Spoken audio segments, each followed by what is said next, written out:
नारी मान भूमिका हूँ बहुत आगू बढ़ला तेणु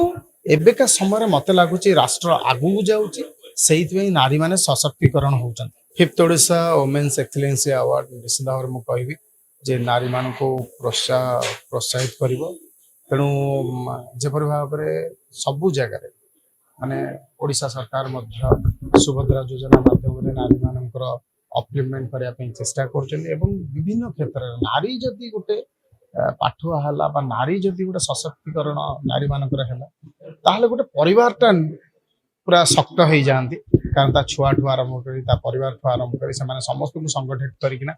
मुख्य धारा से सामिल कर तेणु आम मुख्य कथा है जे नारी जो जो राष्ट्र देखिए नारी माने माने पूरा आगधाड़ी अच्छा तो से कंट्री सब हूँ आगुआ तेणु जपर भाव में आमर प्रधानमंत्री चेष्टा कर नारी मानकर उन्नति करने अपलिमेंट करने से दृष्टि जदि आम देखा ताहले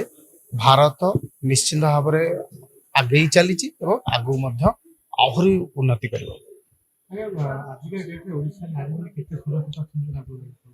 निश्चित भाव में क्या भा केतबेले कौन केस कोड कौन हो किंतु आपण जो देखिए अन्य राज्य तुलन में ओडिशा होची बहुत से दिगरे संवेदनशील एवं नारी मान संख्या कर्म क्षेत्र में बहुत बढ़ी आमे जितेबाला नुआ नुआ हिरो होतु सांबादिक क्षेत्र में नारी मान भूमिका बहुत